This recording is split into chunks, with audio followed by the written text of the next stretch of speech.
नमस्कार। पॉलिटी की last class में हमने संसद में पेश होने वाले प्रस्तावों के बारे में जाना। ये प्रस्ताव कितने प्रकार के होते हैं, इनका उद्देश्य क्या होता है और अगर ये पारित हो जाएं तो इनके परिणाम क्या होते हैं। इन तमाम जो है प्रश्नों को हमने ढूंढा था अपने टॉपिक में और समझा था। इसी क्लास को आगे बढ़ाते हुए संसदीय कार्यवाही पढ़ेंगे। बहुत छोटा सा टॉपिक है जिसमें जो है प्रश्न काल से इसकी शुरुआत करते हैं। देखो, प्रश्न काल जो है जो सरकार द्वारा जो सरकार की नीतियां हैं और जो प्रशासन है उस पे निगरानी का सबसे अच्छा तरीका माना जाता है। ये संसद का सबसे पहला जो घंटा है 11 सुबह 11 बजे से 12 बजे के बीच का, इसमें जो है मंत्री या सरकार से प्रश्न पूछे जाते हैं।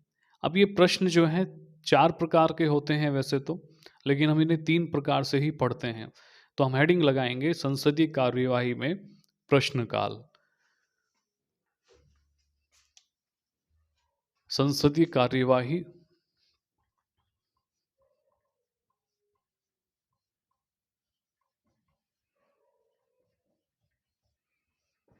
और इसमें जो है प्रश्नकाल, क्वेश्चन आवर। देखो, प्रश्नकाल जो है संसद की कार्यवाही का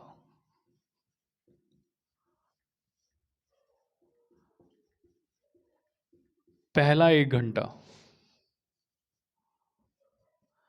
मतलब सुबह 11 बजे से 12 बजे का जो समय होता है ये प्रश्नकाल का होता है। इसकी महत्ता है, महत्वपूर्ण होता है। क्यों महत्वपूर्ण होता है कि सरकार द्वारा जो कार्य किए जाते हैं, कार्य व प्रशासन, सरकार के कार्य व प्रशासन से संबंधित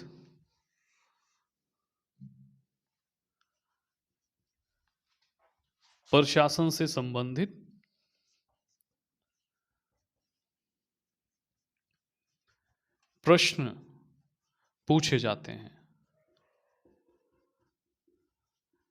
अब प्रश्न किससे पूछे जाएंगे? प्रश्न जो है मंत्रियों से या सत्ताधारी दल से, मतलब सरकार से प्रश्न पूछे जाएंगे। ठीक है। सबसे प्रभावी ढंग माना जाता है सरकार की नीतियों का आकलन करने का, या सरकार ने जो नीतियां बनाई हैं उनकी मंशा क्या है। तो ये सबसे प्रभावी ढंग है। सरकार ने कोई योजना बनाई या जो गवर्नेंस है, मतलब जो शासन व्यवस्था जो चल रही है उस पे जो है प्रश्न चिन्ह लगा दिया जाता है और अब संतोषजनक उत्तर की अपेक्षा की जाती है विपक्ष के द्वारा सत्ताधारी दल से। तो यहाँ जो ये प्रश्न काल है, ये प्रश्न काल, इसको हम 3 भागों में विभक्त करेंगे। मतलब 3 प्रकार के प्रश्न पूछे जाते हैं प्रश्न काल में। का मतलब है प्रश्न पूछने से। प्रश्न कितने प्रकार के हो सकते हैं? 3 प्रकार के।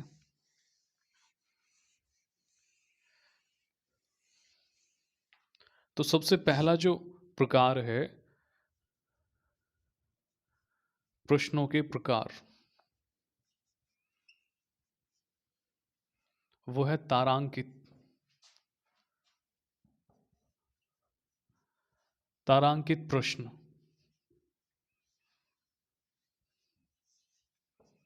एक होता है अतारांकित।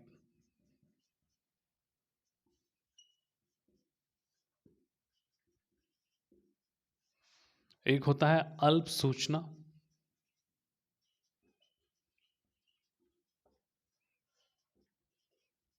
वाले प्रश्न। और वैसे तो जो है कि डीबी होता है, जिस प्राइवेट सदस्य जो होते हैं उनसे पूछे जाने वाले प्रश्न। हम इनको ही पढ़ेंगे इसमें। देखो, तारांकित प्रश्न वो प्रश्न होता है जिनका उत्तर मौखिक देना हो। जिनका उत्तर मौखिक उत्तर दिया जाए। इस तरह के जो प्रश्न हैं उस पर जो है एक सिंबल बना होता है, यही सिंबल, स्टार वाला सिंबल बना होता है।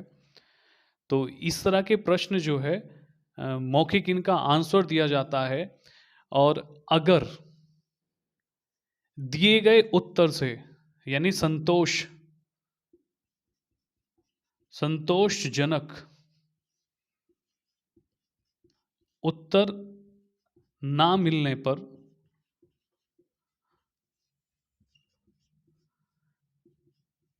उसी विषय से संबंधित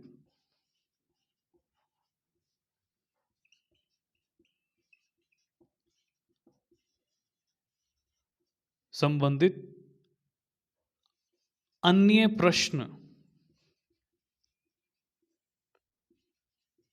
पूछे जाते हैं। हमारा जो पहला प्रकार है वो तारांकित प्रश्न का है। तारांकित प्रश्न को ऐसे समझते हैं कि जैसे सरकार ने जो है रक्षा के क्षेत्र में जो डिफेंस है उसमें जो है कुछ योजनाएं बनाई हैं, तो उस योजना पे जो है सरकार को विपक्ष घेरेगा। अब ये जो घेराव है ये कई तरह से होता है, जिसमें सबसे प्रभावी ढंग माना जाता है प्रश्नकाल वाला, जिसमें प्रश्न पूछे जाते हैं। बताओ कि भी किस तरह से आप इसको क्रियान्वित करोगे, कितना खर्चा होगा, हमें क्या फायदा है, मतलब जनता को क्या फायदा है इसका।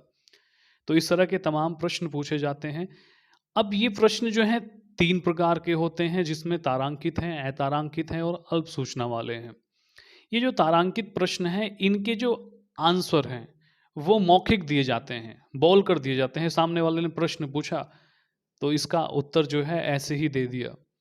लेकिन जिस विषय से प्रश्न पूछा गया था उसके द्वारा अमुक मंत्री ने संतोषजनक आंसर नहीं दिया, तो दूसरा प्रश्न उसी विषय से संबंधित दाग दिया जाएगा, पूछ लिया जाएगा, जिसे जो है हम पूरक प्रश्न कहते हैं। तो ये जो थ्योरी आई है इसमें कि उसी विषय से संबंधित अन्य प्रश्न पूछे जाते हैं या जा सकते हैं, इन्हें जो है सप्लीमेंट्री क्वेश्चन कहा जाता है, पूरक प्रश्न। तो तारांकित प्रश्नों में पूरक प्रश्न भी पूछे जाते हैं। फिर से समझते हैं, कोई विषय, उस विषय के मंत्री से प्रश्न पूछा जाता है, जिसने प्रश्न पूछा मंत्री के द्वारा जो है संतोषजनक उत्तर उसका नहीं दिया गया, तो उसी विषय से संबंधित तुरंत दूसरा प्रश्न पूछ लेना सप्लीमेंट्री क्वेश्चन कहलाता है, पूरक प्रश्न कहलाता है या अनुपूरक प्रश्न कहलाता है।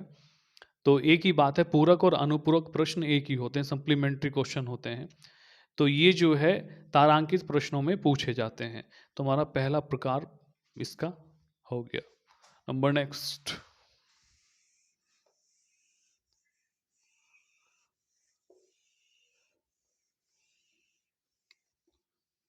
नंबर नेक्स्ट है अतारांकित प्रश्न, यानी वो प्रश्न जिनका उत्तर लिखित रूप से दिया जाए। बी है अतारांकित प्रश्न, जिन प्रश्नों का उत्तर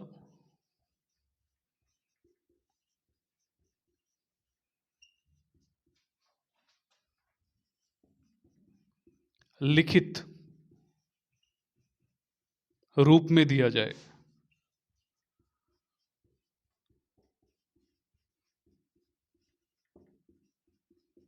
अतारांकित कहलाते हैं।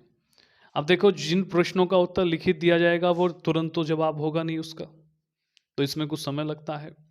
तो इसमें ये याद रखना तारांकित और अतारांकित में कि जिन प्रश्नों का उत्तर मौखिक दिया जा रहा है, प्रश्न पूछा गया तुरंत से आंसर दे दिया गया, तारांकित है। स्टार बना के जो है उसे पढ़ा जाता है, समझा जाता है।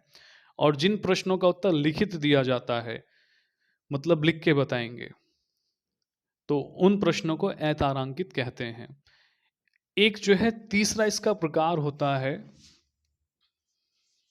अल्प सूचना, अल्प सूचना प्रश्न। यानी ये वो प्रश्न होते हैं, यानी जनहित में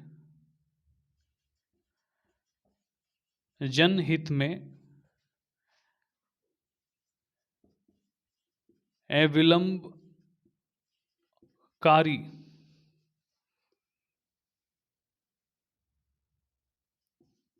विषय से संबंधित प्रश्न पूछे जाते हैं।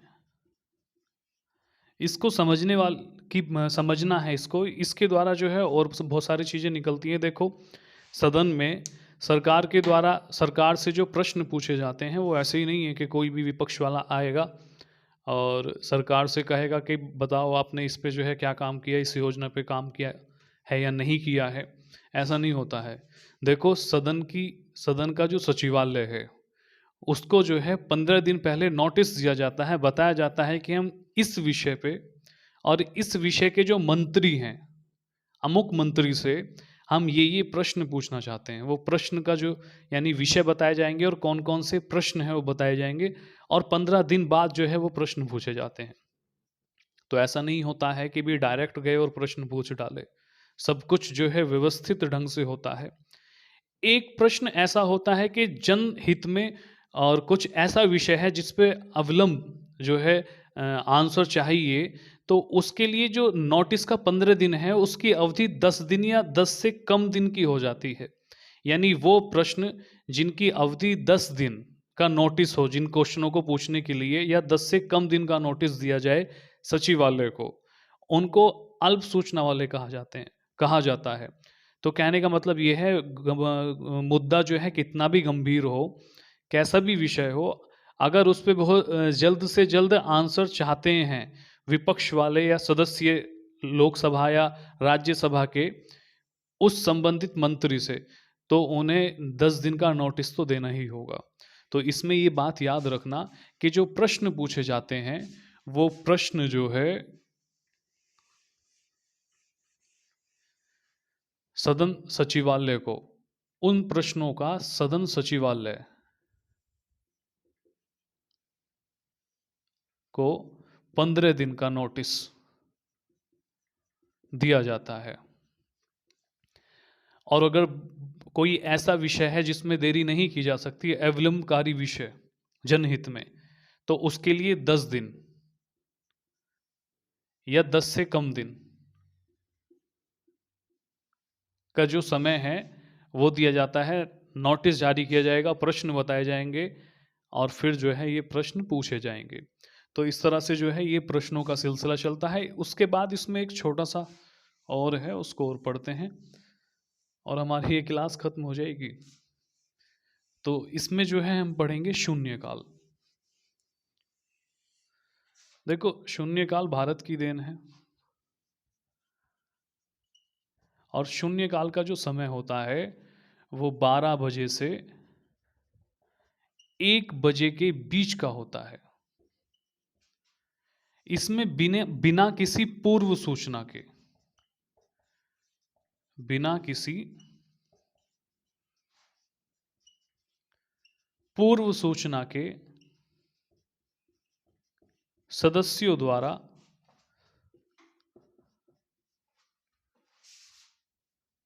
प्रश्न पूछे जाते हैं। प्रश्न पूछे जाते हैं।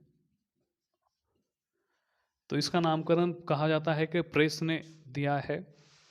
तो ये जो है जो प्रश्न काल था जिसमें तारांकित अतारांकित प्रश्न है, अल्प सूचना वाले प्रश्न हैं, उनको पूछने के लिए जो सेक्रेटरेट है, मतलब जो सचिवालय है, उस सचिवालय को नोटिस जारी किया जाता है। 15 दिन का समय होता है।